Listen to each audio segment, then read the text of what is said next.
Your guide would cut your throat for $10. And even if he didn't, you'd be shot by bandits or scalped by Indians. My gun is your safe passage. You're going to need it.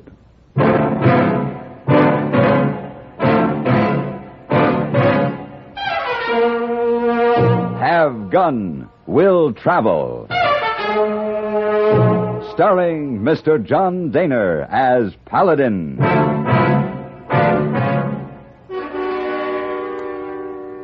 San Francisco, 1875. The Carlton Hotel, headquarters of the man called Paladin. You know, hey, boy, I'm bored this afternoon. Too much of the same thing. Oh, you saw Mr. Paladin. If only something different would happen. I say, Porter. Oh, something different, Mr. Paladin. Which is the way to Fleetown, Montana? Fleetown? Yes. Perhaps I might help. My name is Paladin. Why, thank you, sir. I'm James Brunswick. Hey, boy, bring Mr. Brunswick some brandy. No, you're very kind, but I can't tarry. You see, my father, the 8th Earl of Aylesbury, invested money in this ranch in Montana, and now that my brother's dead, his share was left to me. And you're going there to take possession? Precisely, yes. My interest is half. The rest is owned by a fifth cousin, a Miss Felicia Carson. Yet I must make arrangements to get there quickly. A lone woman attempting to run a large ranch. Well, you understand. Yes, of course. I imagine she'll be pleased to have a man's help. Oh, quite. Yes. Well, I'll hop a train, and I'll just pop in on her in a day or two. 3 weeks will be closer to the truth. Oh? The train will drop you about 200 miles from Fleetown. From there on, it's horseback over the mountains. Oh. Well, then in that case, I might do a bit of hunting. I shall hire a guide. And he'll cut your throat for your money. Good gracious. No, you couldn't do it alone. You get lost, shot by bandits, or scalped. Well, it's rather awkward. What's the solution? This. Have gun will travel. Oh, I say. The gun, is it necessary? Not always. But sometimes it's mighty useful.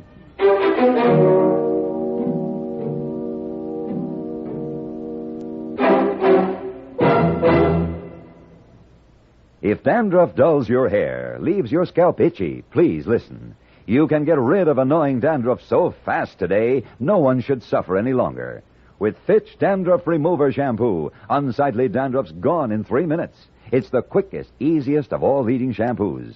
Besides that, using Fitch regularly is guaranteed to keep embarrassing dandruff away. Simply apply in the unique Fitch manner. Before you wet hair, rub in 1 minute. This way, Fitch shampoo penetrates right down to the scalp. Next, add water. Lather 1 minute to wash every trace of dandruff out of your hair.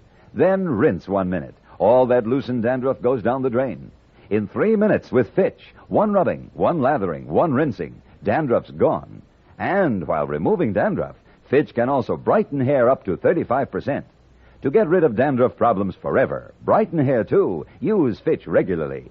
Get Fitch Dandruff Remover Shampoo today, only 59 cents.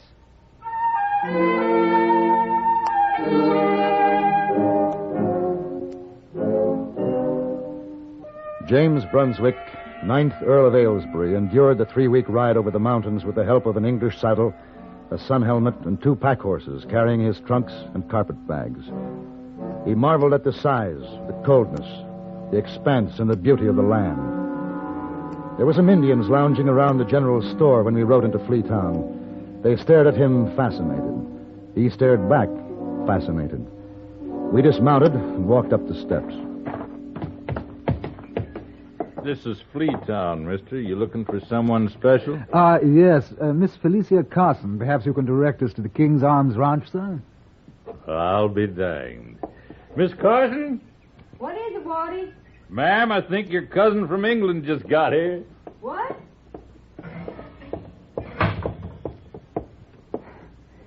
You James Brunswick? Yes, that's right. Oh. Well, I reckon you're my kinfolk. Oh, my goodness, Cousin Felicia. Why, this is delightful. Well, I reckon. I'm pleased to meet you. I'm delighted. This is my friend, Mr. Paladin. A pleasure, Miss Carson. The same. This here's Waddy, my foreman. Howdy. You go see if them horses is shod yet, Waddy. Yes, ma'am. Who is Crazy Clothes? I beg your pardon. Crazy Clothes. Harry, you go on about your business. Quit standing around and staring. And take your braves with you. Go on now. Go on. Crazy clothes.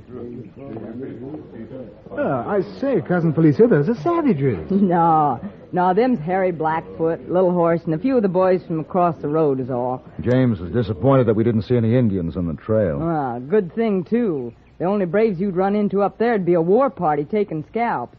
Oh, Harry and them a lot more peaceable. They ain't smeared war paint in years. War paint? Taking scalps? By Jove, it's all true, then, just as I've read. Makes good reading, but it's nothing you'd care to see. No, I expect not. Well. So this is your cousin all the way from England, huh? Now, look, NG, let's not have Now, any... wait a minute. You the one who shot that poor little bear cub on that pack horse? I shot him, sir, but he's scarcely a cub. Listen to him, boy. Why, mister, you just ain't acquainted with Montana breed of bear. Full grown, they're as big as this house.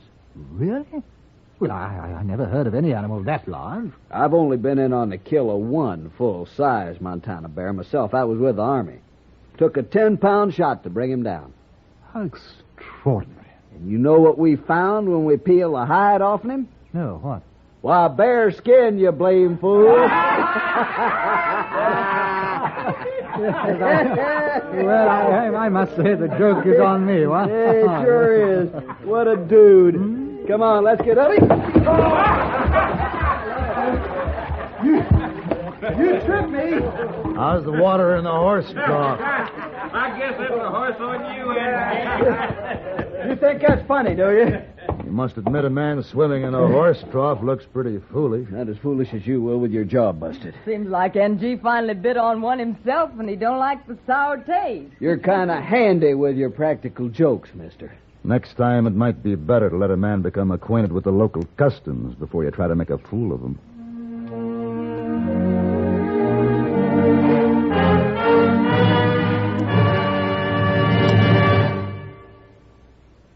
In the 1800s, the Monroe Doctrine dictated that Americans put a wall between themselves and the world. Today, however, times have changed.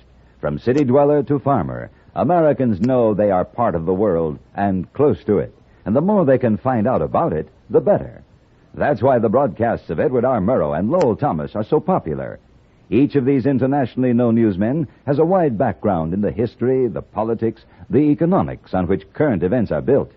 Whether you're interested in high-level affairs of state abroad, economic developments here at home, or the latest advances of science, you'll find them presented clearly and understandably by Murrow and Thomas, with the touch of wit or human interest that has won them listeners everywhere in the world. If you're not already addicted to the news, as CBS Radio presents it nightly, start this week to follow the broadcasts of Edward R. Murrow and Lowell Thomas. They're both heard Monday through Friday on most of these same CBS stations.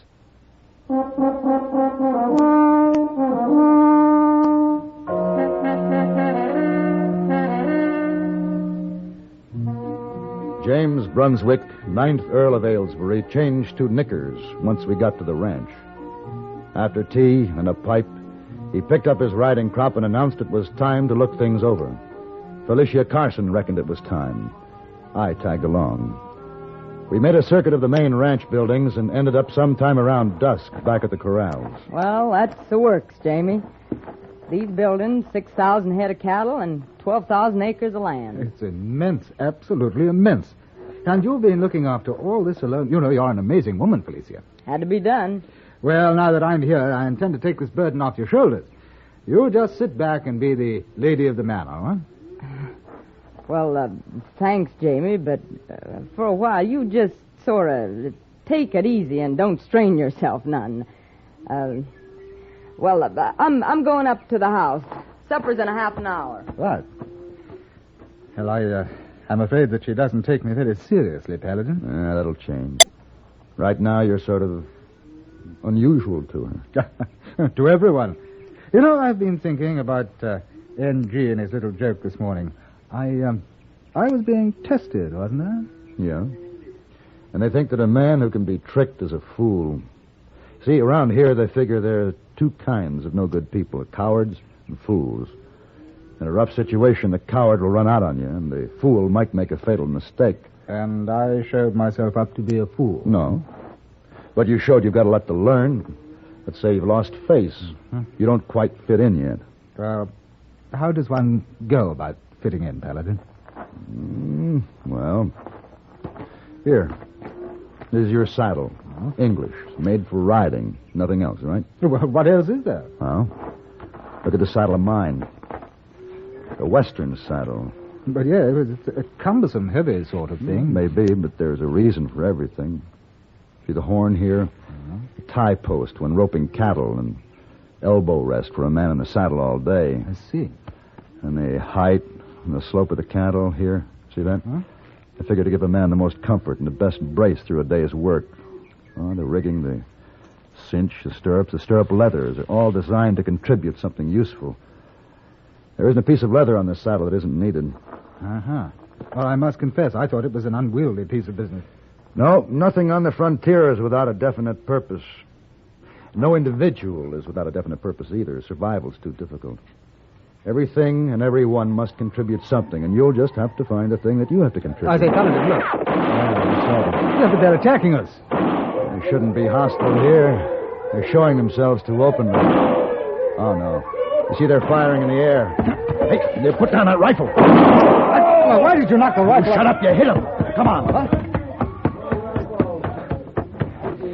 Well, it looks like... Well, that's the one, Harry Blackfoot. All right, now, hold still, Harry.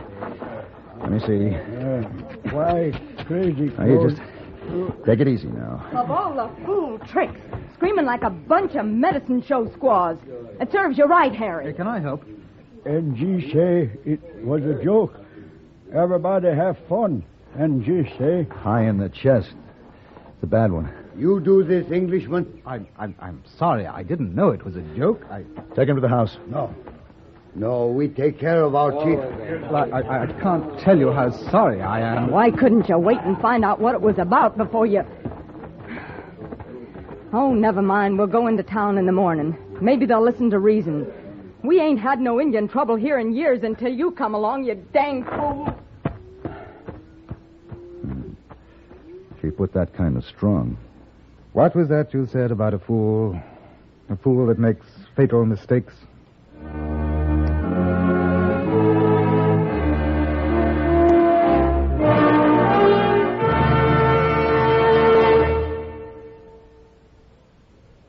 Toward greater victories, the March of Dimes is again asking your help to wipe out the deadly cripplers of thousands of children and adults. Not only polio, but arthritis and birth defects. Did you know that 1 out of every 7 persons in the United States will suffer from arthritis, an exceedingly painful disease for which no cure has yet been found, and that it menaces our youngsters as well as older people? And did you know that 1 out of every 16 babies born this year will have a birth defect? You have helped the March of Dimes fight polio and emerge the winner in the battle. And now your 1959 contribution to the March of Dimes can help win the battle with these other awful cripplers. We did it before, and with your help, we can do it again. Send your gift of money to your local March of Dimes headquarters. Send it tonight.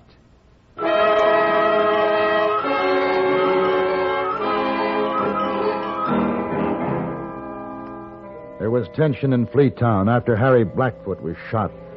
No one knew what the Indians might do about it. They had him holed up in an old barn, feeding him whiskey and working on his wounds. At least that was the news we got. When are you figuring to leave, Paladin? Tomorrow. Take him back with you, for his own good. How long do you think he'd last out here before somebody blows his head off? You could learn, if you'd help him. I'm running a ranch, not a school. No, it isn't as if I don't like Jamie. Well, then, don't send him away. This ranch would give him a purpose in life. You need him. To shoot Indians? Would it be better if he'd run away and hid? Well, he should have used his head before he used that rifle. He reacted the way any man would. He was attacked, picked up the rifle, and defended himself. Good morning. I'm sorry to have kept you waiting. Morning. Now, when we get to town, Jamie, you let me do the talking. The Indians are probably cooled down by now. If Harry Blackfoot is all right. NG started this, and it's up to him to stop it. Now, James, I just want you to show up and stand there, like you got nothing to be ashamed of. Yes, of course. Oh, I'm sorry. Paladin, I'd appreciate it if you would stay here until we clear up this matter, and then I'd like to return to San Francisco with you. That's what you want. Well, I believe it would be best for everyone.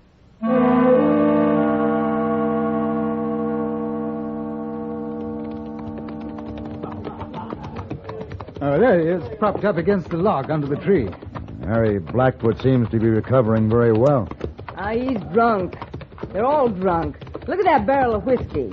Bet they got it from NG. We better get NG before we try talking to Harry. Now, you can't stay out here alone, James. Come with us. Well, I'd like to apologize to that fellow. Oh, not right now.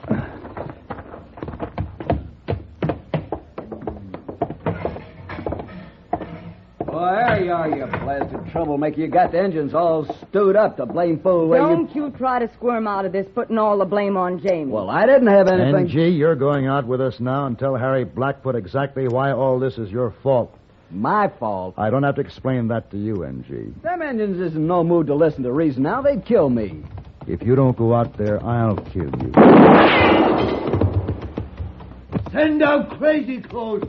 Where's my rifle? You kill any one of them, and word will spread to every Indian in the section. And every one of them will be wearing paint in 24 hours. You get out there and tell them to stop it. I can't stop them. They want the Englishman. He's right. Where do you think you're going? Out there, there's little choice, is there? You can't go out there, Jamie. Well, I can't endanger your life or be the cause of an uprising. Stop him. If he can get across the street, maybe he can get to Harry. Paladin, why didn't you stop him? Sometimes a man has things to prove to himself. It's a rundown. They're going to swipe him down and trample him. Oh, no. He's getting up. Here comes another one. No man can take that kind of punishment. Oh, no.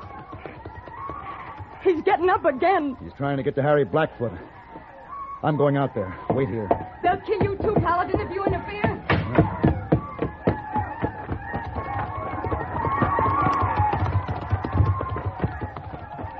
Harry. Call him off, Harry. No. Braves teach lesson. We could have shot your braves by now, but that would have made a war. He's had his lesson. He's been hurt enough. Crazy Clothes on his feet. Listen to me, Harry. Only a few may wear clothes like that. It is a proud uniform from a far-off land. Only brave and honorable men wear that uniform. The clothes are the sign of a great and wise leader, a man of strength, a man like yourself. You see how he behaves? Enough!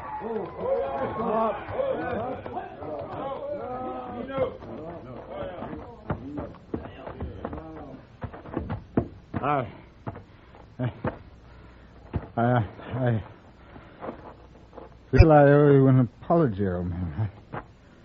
I'm really dreadfully sorry, you know. Inexcusable. You're right. He brave man.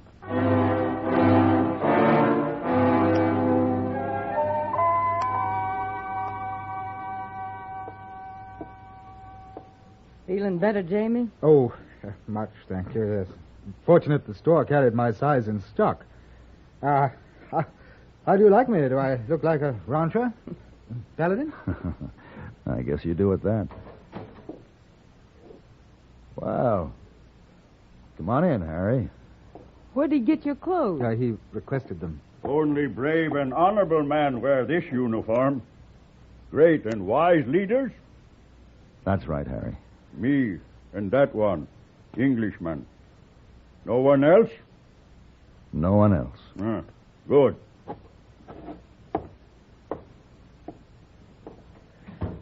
Well, he seems quite happy. Now, Paladin, shall we return to the ranch and pack? Oh, you're not going to run out and leave me now, Jamie. You can't do that to me. I'm just a mere little old woman. That ranch needs a man. Oh, thank you for the offer, Felicia, but really, I'm afraid there's so little that I have to contribute out here. Except courage. Oh, come now, Paladin. I mean, one doesn't talk about that sort of thing. Mr. Paladin, you're traveling back to San Francisco alone. Well, if you insist, I stay. One favor before I leave, James. Oh, yes, of course. I'd like the address of your tailor in London. If I sent him my measurements, perhaps he could make me a brave and honorable chief.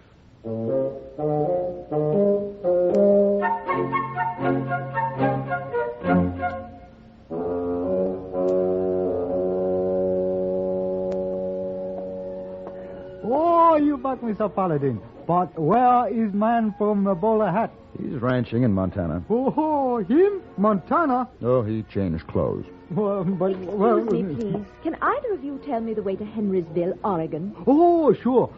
Best is to go to a street at the end of town there. You Oregon and Henrysville are a long ways off. Oh. And difficult to get to. Oh, but you see, I really must get to Henrysville. A cousin of mine, a rancher, died.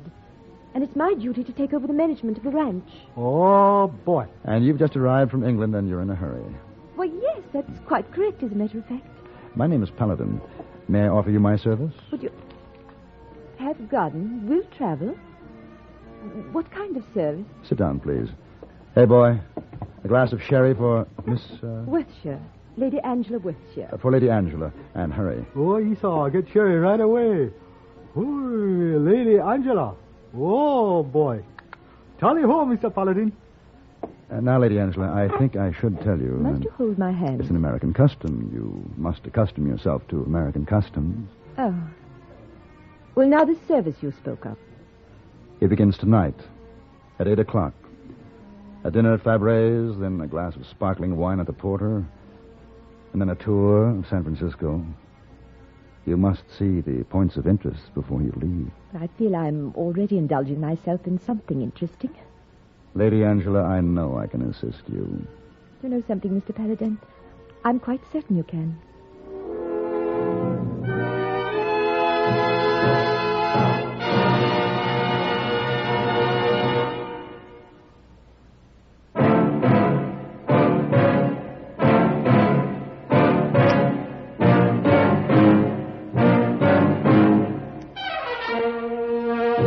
Have Gun, Will Travel. Created by Herb Meadow and Sam Rolfe, he is produced and directed by Norman MacDonald and stars John Dehner as Paladin, with Ben Wright as Hayboy. Tonight's story was written by Sam Rolfe and adapted for radio by John Dawson. Featured in the cast were Virginia Christine, Ralph Moody, Gene Bates, Barney Phillips, James Nusser, and Harry Bartell. Hugh Douglas speaking. Have Gun, Will Travel salutes station KRMG, Tulsa, Oklahoma, which became CBS Radio's newest affiliate on Monday, January 5th. KRMG covers 93 counties and reaches about 1 million families in the Southwest and operates on 50,000 watts daytime and 25,000 nighttime. Join us again next week for Have Gun, Will Travel.